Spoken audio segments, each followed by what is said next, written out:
He was very normal at birth. His APGAR scores were very high. He smiled early, he laughed early. We were first-time parents. We had nothing to compare to. We just saw how bright and engaged he was.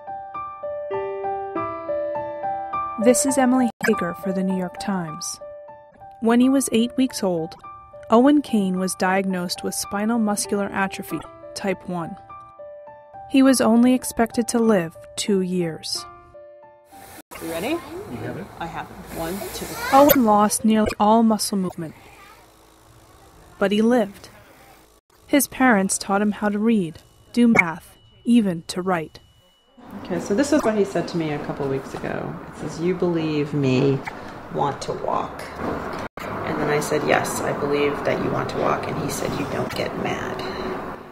And I told him, "No, I do get mad. I'm really mad. I'm really, really mad. I just don't. That's not going to help us." Ellen Goldstein has looked for help from various technologies for years, but all of them have been expensive and frustrating failures. Just to be quite frank, we spend all of this time, and we've spent all of this time keeping him alive. And now we owe him, more than that. That's my responsibility, and I can't stop trying to do that. Maybe One day this year, Owen's nurse brought over her boyfriend's iPad. So basically, when I've used the iPad with Owen, I put his arms up in the slings because he can move them a little more. And he also has splints that give his arm and wrist more stability. There you go. There you go. Ahead. Woo!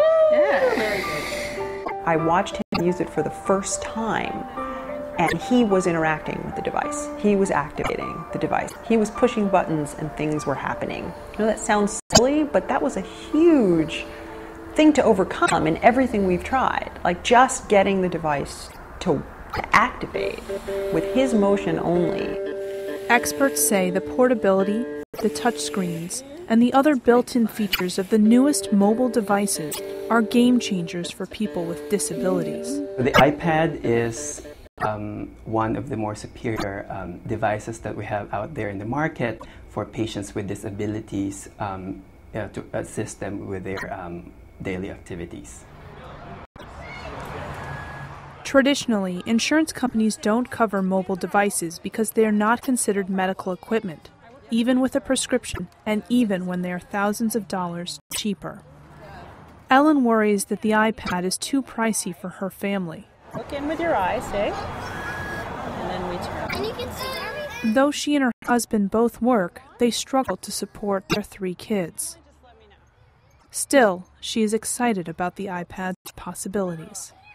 The principle that this device might mean that we can try a whole bunch of different software and find something that might work for him, as opposed to being stuck with a device that costs several $1,000s that doesn't work, that sits in his closet.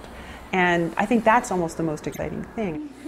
The iPad screen is so sensitive that for the first time, Owen can turn the pages of a book on his own.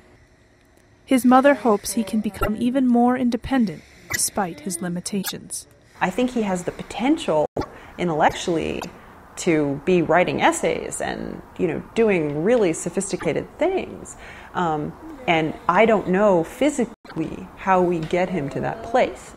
I think that the more people use these devices, and the awareness of the public relating to these lower cost alternatives improves, then I'm hoping also that the insurance companies would have an open mind in terms of covering these types of devices. Recently, Owen's grandmother bought him an iPad as a gift. And Owen wrote, "I want to be Han Solo for Halloween."